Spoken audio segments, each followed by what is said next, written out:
Bonjour chères toutes, chers tous, j'ai bien voulu démarrer cette nouvelle vidéo de cette façon-là avec le Om Mani Padme Hum afin de présenter une énergie source à la thématique que je me prépare à vous présenter. Et cette thématique, elle est si illustre, elle est si marquante que vous êtes tous, je vais le dire comme ça, pardonnez le mot, obligés de l'écouter parce qu'il en va de vous, de votre vie, de votre existence et de votre quotidien. Eh bien,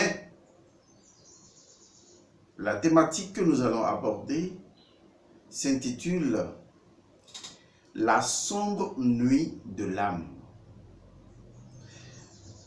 Vous êtes nombreux certainement à déjà avoir entendu parler de ce qu'on appelle le Svakali Yuga, c'est-à-dire le Kali Yuga personnel ou la sombre nuit de l'âme. Beaucoup d'écrits, orientaux ou non, parlent de cette période noire, de cette période obscure qu'une âme, dans sa progression spirituelle, est obligée de passer pour pouvoir éliminer une grande quantité de son karma parce que certainement il en a suffisamment accumulé et il est arrivé à la pointe. Et en ce moment, durant la sombre nuit de l'âme, on dirait que toutes les lois universelles, même si ce n'est pas vraiment le cas, concourent à rendre pourrie la vie de la personne. La sombre nuit de l'âme est donc la période durant laquelle toutes les conditions les plus inextricables, les plus misérables, les plus indicibles, dans le sens négatif et abject du terme, surviennent sur une âme ou sur une personne durant son existence. Et cela peut se produire de façon cyclique, comme cela peut se produire sur une longue période, soit en suivant un cycle ternaire, un cycle septénaire, ou même un cycle novenaire, ou tout simplement au-delà, allant jusqu'à un cycle de 12 ans. La plupart des personnes qui passent la sombre nuit de l'âme vivent des situations existentielles extrêmement compliquées. Ce sont des personnes qui sont à la limite au bord du suicide.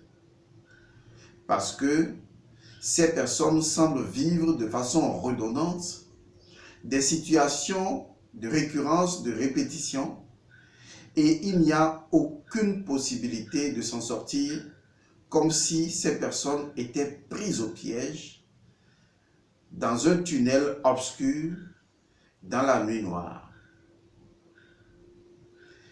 C'est indescriptible comme situation, mais les personnes, et je dis toutes les personnes passeront par là, les personnes qui ont déjà passé leur sombre nuit de l'âme ont vécu des situations même généralement scandaleuses. Ces personnes deviennent la risée de tout le monde. En fait, l'histoire de Job est la représentation symbolique de la sombre nuit de l'âme. Car la sombre nuit de l'âme vient d'une décision de votre esprit supérieur, appelons cela Dieu, de vouloir vous faire progresser dans une nouvelle perspective, et cela nécessite que l'autre partie de la gravité de vous, qui est donc Satan ou Seth, puisse venir sans raison vous créer les situations les plus invivables dans le terme le plus abject qui puisse exister. Il y en a qui perdent toute leur fortune. Il y en a qui perdent à la série leurs enfants, leur mari ou leur femme, ou leurs parents. Il y en a qui subissent et resubissent des accidents. Il y en a qui n'ont aucune condition financière réelle et qui sont obligés de mendier pour survivre.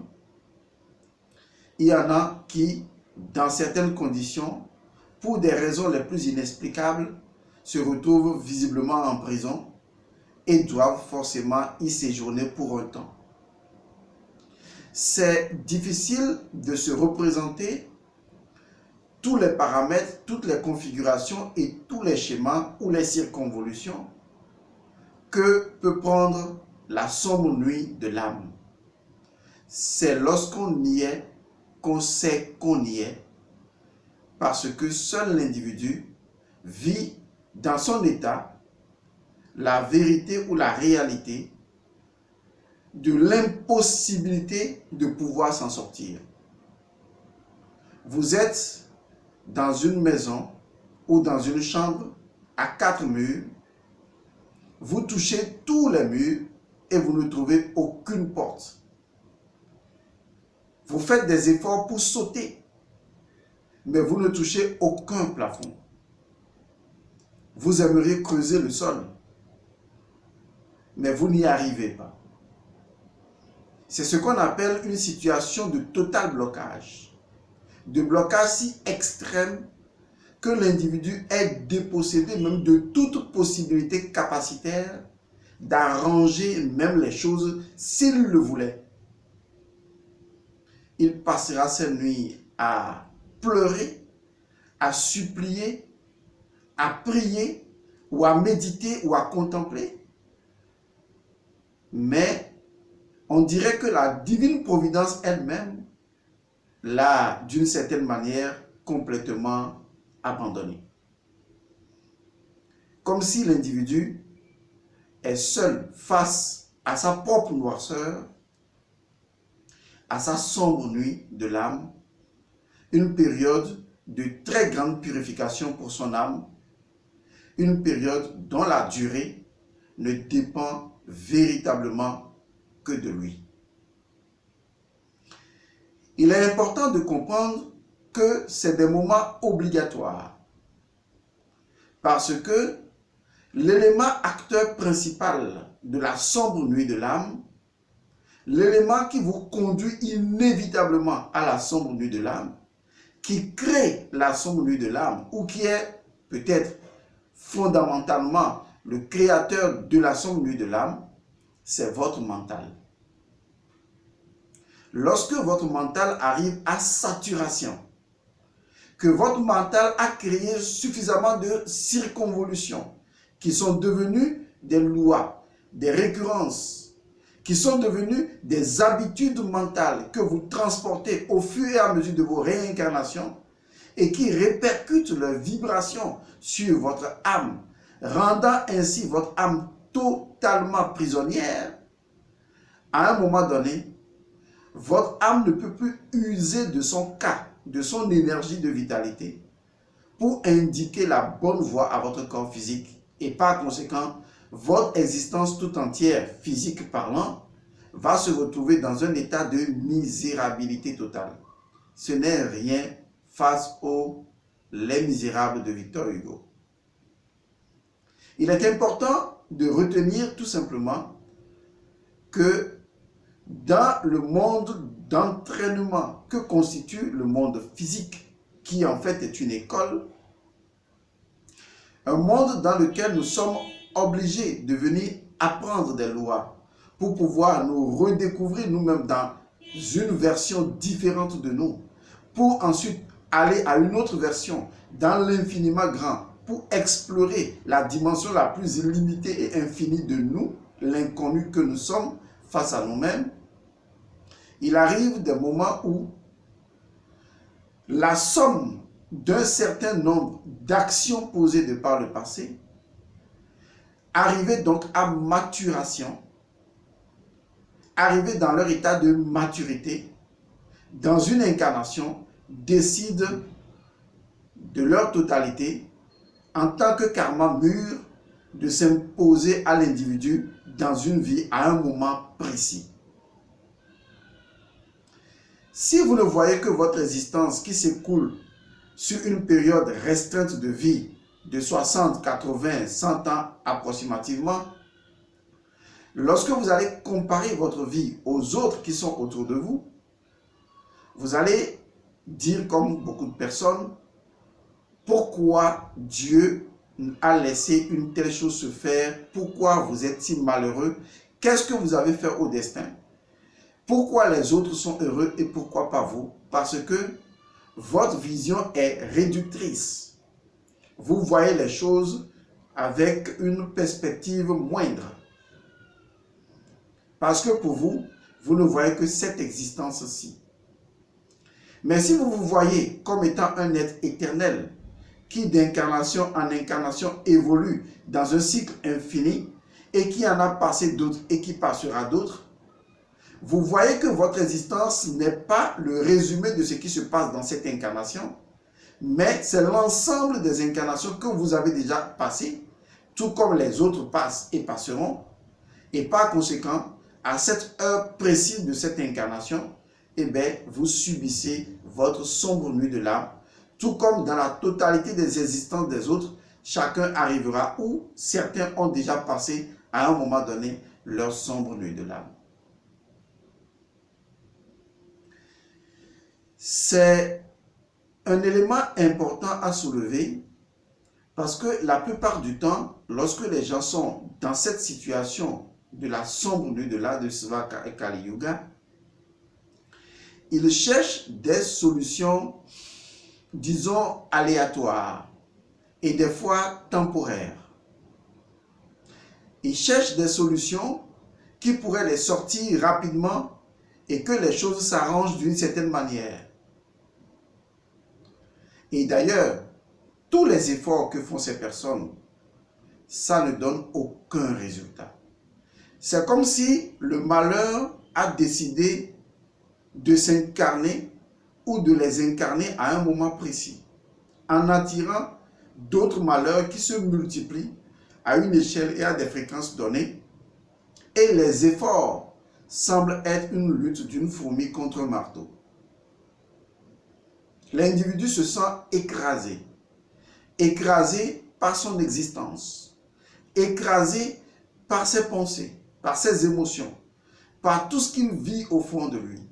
Il est si écrasé que s'il ne pense pas se suicider, c'est qu'il pense commettre des choses extrêmement graves parce que pour lui, il n'y a aucune possibilité de voir l'horizon.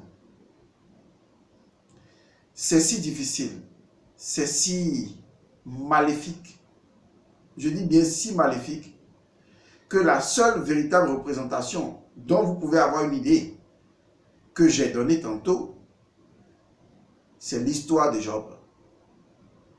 Car c'est une expérience voulue par votre propre divinité intérieure, souhaitée, décidée, selon le principe rien ne se produit sans la loi et tout ce qui se produit est en accord avec la loi. Et donc tout l'univers est d'accord pour que en ce moment précis, vous subissiez tous les travers, toutes les humiliations, toutes les bêtises, toutes les choses qui vous arrivent en ce moment et qui constituent votre sombre nuit de l'âme, de laquelle vous n'arrivez même pas à avoir une petite étincelle de lueur. Toutes les lois ont d'une certaine manière décidé de vous couillonner à un moment précis. Je sais que c'est difficile à entendre. Je sais que c'est criminel vu du point de vue personnel. Mais en fait, cela ne l'est pas du tout parce qu'en réalité, le contenu des effets et des causes de la sombre nuit de l'âme ne proviennent pas d'un maléfice extérieur qui vous est lancé comme une forme de tentation pour vous mettre à l'épreuve. Non. Une chose est sûre et certaine, vous accumulez tellement d'énergie, mais vous en accumulez également de tellement négatif. À un moment donné, toute votre intériorité décide de procéder à une forme de restauration intérieure.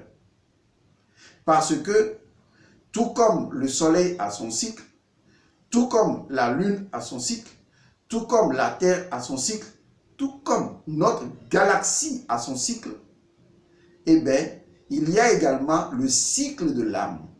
Et quand l'âme passe un cycle important, elle décide de se départir de toutes les scories qui, à un moment donné, sont arrivées à l'extrémité de leur propre existence. Et l'âme est obligée, c'est ce que j'appelle la phase de maturation de tout ça, l'âme est obligée de décider de les évacuer. Autrement, c'est comme si l'âme elle-même mourait. Et donc, elle a besoin de les évacuer. Et leur évacuation obligatoire est appelée généralement la sombre nuit de l'âme. Et donc, ce ne sont pas des sorciers qui vous imposent la sombre nuit de l'âme, ce ne sont pas des personnes autour de vous qui vous créent tous les malheurs. Toutes ces personnes qui deviennent des entraves pour vous, des blocages pour vous, des maléfices pour vous, ce sont des personnes provoquées par les énergies de votre propre subconscience ou de votre propre inconscience, les positionnant dans votre environnement pour régler justement les situations cause-effet que j'appellerai causalité de la sombre nuit de l'âme. Et en fait, ces personnes ne sont aucunement responsables. Parce que ce qui se passe dans la sombre nuit de l'âme, c'est qu'une fois que la personne vit ces situations, elle cherche tout de suite à trouver des boucs émissaires. Ce qui, en fait, va aggraver systématiquement sa sombre nuit de l'âme. La personne dira que c'est la faute d'elle, c'est la faute d'elle, c'est la faute, c'est la faute, c'est la faute. Et donc, la personne se crée encore une forme d'irresponsabilité. C'est exactement ce dont l'âme n'a pas besoin. Puisque l'âme est en train de passer par une phase de responsabilisation et non pas une phase de déresponsabilisation. Et donc, plus l'individu cherche les coupables à l'extérieur de lui, plus sa sombre nuit de l'âme va durer et plus il est lui-même non seulement sa propre victime, mais il est également son propre bourreau. Mais il ne se rendra pas compte. Car tant qu'il ne sortira pas de ce cycle de déresponsabilisation, eh bien, ce qui va se produire, c'est que comme le serpent se mord la queue, eh bien, l'énergie ayant l'habitude de tourner comme ça, les choses tourneront toujours en boucle.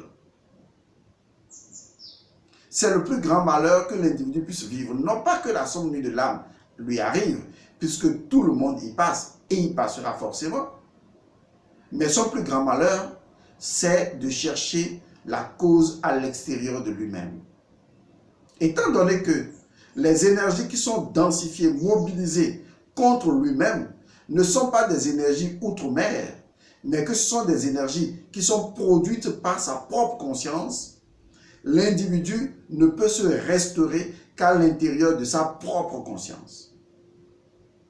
Parce que la sombre nuit de l'âme, de par sa configuration qui oblige l'individu à se retrouver dans une forme de solitude, d'abandon total et de misérabilité, de se couper de toute chose, en fait, son énergie impose à la conscience un retour sur la conscience à travers la conscience, c'est-à-dire que l'individu doit tout simplement se recentrer en lui-même.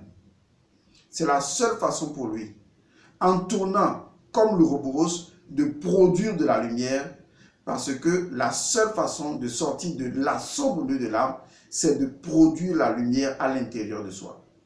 On ne peut pas attendre que la lumière vienne d'un instructeur, parce que ce n'est pas l'épreuve de l'instructeur. Ce n'est pas son défi. L'instructeur vous soutiendra. Mais à un moment donné, étant donné que c'est une volonté, une décision de votre âme de passer une phase de purification et une phase d'élévation, la chose qui va se produire, c'est que vous retomberez chaque fois dans la sombre nuit de l'âme. Et si vous ne recentrez pas vos énergies, si vous ne pratiquez pas les techniques adéquates, eh bien, vous ne vous en sortirez pas. Jusqu'à aujourd'hui, il n'y a pas de technique réelle pour sortir de la sombre nuit de l'âme, sauf une seule technique. Une technique qui est connue par la plupart des maîtres, une technique que les maîtres utilisent pour pouvoir passer correctement et réduire le temps de la sombre nuit de l'âme. Cette technique-là, elle est appelée la technique de dissolution du temps. Et cette technique de dissolution du temps, c'est vrai, dans l'assertion, on pourrait dire, mais comment dissoudre le temps? Alors qu'en fait, le nom n'explique pas la technique. Ce n'est pas parce qu'on dit technique de dissolution du temps que l'individu a dit, mais je vais dissoudre le temps. Non. C'est juste un nom qui représente au fond quelque chose d'autre. Parce que s'il n'arrive pas à dissoudre le temps intérieur, il ne sortira pas de sa condition. Car sa condition, étant cyclique, est esclave d'un temps intérieur duquel son mental est prisonnier. Et tant qu'il ne transcende pas le mental, eh bien, il ne s'en sortira absolument pas. Et le suicide ne l'arrange pas. Puisque ce n'est pas parce que vous vous suicidez que vous allez arrêter la sombre nuit de l'âme. La sombre nuit de l'âme ne se déroule pas seulement dans l'existence physique matérielle sur cette terre. La sombre nuit de l'âme se déroule également dans le monde intermédiaire, c'est-à-dire dans le monde où l'individu est dans le temps de passage pour aller dans un monde soi-disant meilleur. Et lorsqu'il quitte cet état intermédiaire, il se retrouve encore avec la sombre nuit de l'âme. Et quand il va devoir se réincarner, il se réincarne toujours avec la sombre nuit de l'âme. Il ne peut pas y échapper. Puisque les graines de la sombre nuit de l'âme sont portées dans l'ADN ou dans le code génétique de son âme. Et par conséquent, il ne peut pas y échapper. Les choses extérieures ne sont que les échos. Mais la source se trouve à l'intérieur de son âme. Les graines sont en lui, à l'intérieur de son âme, à l'intérieur de son esprit, à l'intérieur de sa conscience. Et tant qu'il ne dissoudra pas le temps, tant qu'il n'arrivera pas à mettre fin au temps dans le temps intérieur, alors il ne mettra jamais fin au caractère cyclique de la sombre nuit de l'âme, le Sva Kali Yuga. Tous les grands spirituels ont toujours peur de la sombre nuit de l'âme parce que, en fait, personne ne sait à un moment donné à quel moment ça va arriver. C'est vrai, les grands maîtres le savent. Ils le souhaitent même, ils le demandent. C'est vrai qu'on peut demander sa sombre nuit de l'âme. C'est vrai qu'on peut provoquer sa sombre nuit de l'âme. Ça, je vous assure, on peut le faire. On peut décider de le faire. Et il existe des invocations ou des rituels pour cela. Mais la plupart du temps, personne ne le fait. Parce qu'il est inutile de le faire, puisque ça se fera de toute façon tout seul. Il faut tout simplement être prêt à l'accueillir. C'est la seule solution. On ne peut pas éviter la sombre nuit de l'âme. Ce n'est pas possible de l'éviter. Mais on peut tout simplement se préparer à la sombre nuit de l'âme. Chaque effort spirituel que vous faites aujourd'hui, chaque connaissance que vous êtes en train d'acquérir, chaque élévation que vous tentez de faire en ce moment est une préparation à votre sombre nuit de l'âme. Je vous assure. Et si vous voulez accumuler suffisamment de lumière, c'est le moment. Car lorsque l'obscurité viendra, comme le disent souvent les prophètes, en parlant de la sombre nuit de l'âme, lorsque l'obscurité viendra, vous aurez besoin d'assez d'huile pour allumer votre lampe. Mais ceux qui n'avaient pas, les vierges folles qui n'avaient pas de lampe, d'huile pour allumer leur lampe, parce qu'ils n'avaient pas accumulé suffisamment de force intérieure pour se préparer à cette nuit de l'âme, eh bien, ne rencontreront pas du tout leur Christ intérieur. Il est important de comprendre que lorsqu'on veut sortir de la, excusez le mot, de la merde que représente la sombre nuit de l'âme, parce que c'est vraiment merdique, il faut travailler sur le seul élément qui est en mesure de dissoudre le temps, la conscience.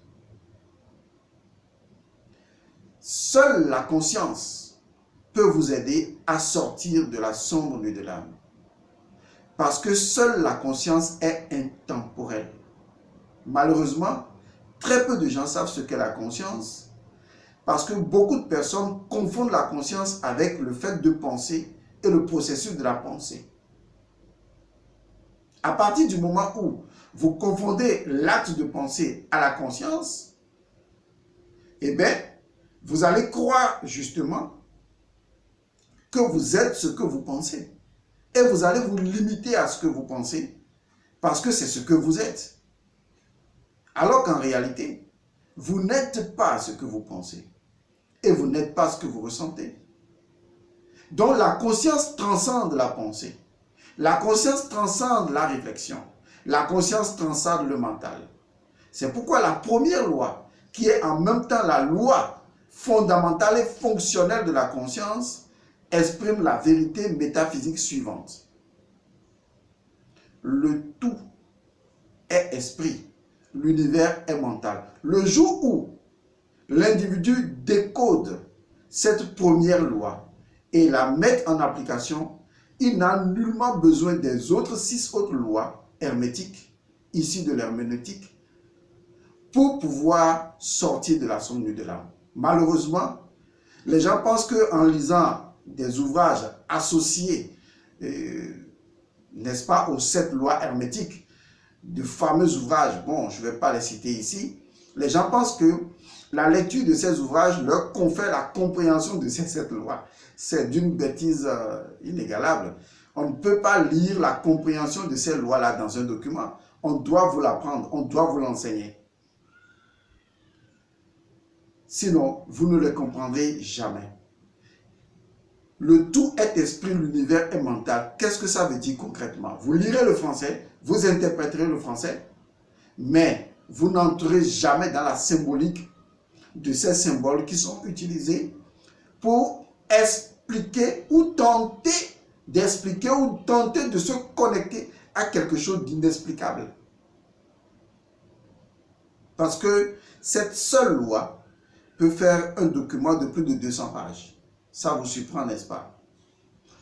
C'est la clé de sortie de la sombre nuit de l'âme. La technique de la dissolution du temps. La conscience est la clé. La conscience seule peut vous aider à le faire.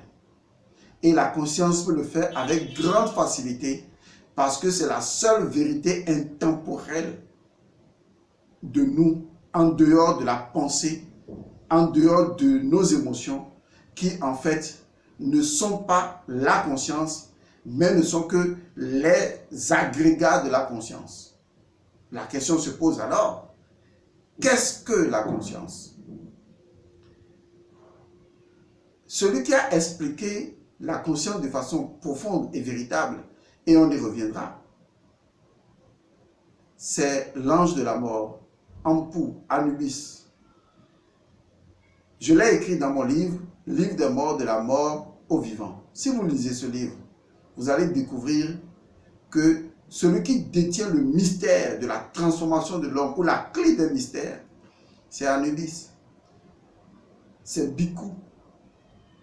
Quels que soient les noms qu'on lui a donnés, l'ange de la mort, Yamaduta.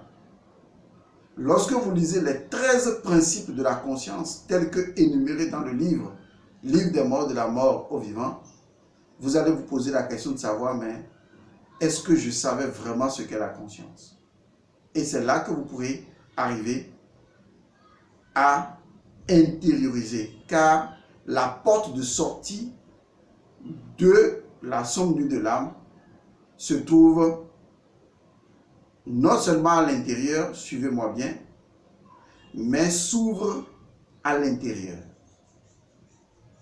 Il faut le comprendre, et je le dirai autrement encore, s'ouvre vers l'intérieur. C'est très important. La porte se trouve à l'intérieur, s'ouvre à l'intérieur et s'ouvre vers l'intérieur. Si vous avez compris, c'est tant mieux. Mais si en ce moment, vous êtes dans la sombre nuit de l'âme, je vous prie de ne pas recourir au suicide, car ce n'est aucunement la solution. Vous devez, premièrement, étapiquement, accepter la sombre nuit de l'âme. Le refus de son acceptation, c'est ce qui engendre le cycle de la déresponsabilisation.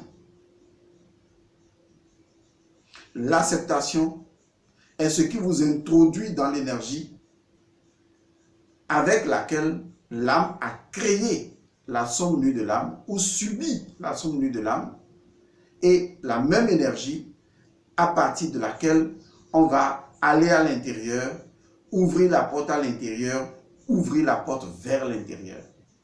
Je vous remercie d'avoir suivi cette vidéo. J'espère qu'elle aura apporté quelques éclaircissements pour vous sur ce qu'est la sombre nuit de l'âme, même si pour le moment, et c'est normal, qu'on ne puisse pas en quelques minutes vous aider par une technique que vous ne maîtriserez d'ailleurs pas du tout, comment sortir, puisqu'il faut avoir des connaissances de base pour pouvoir appliquer la technique de la dissolution du temps.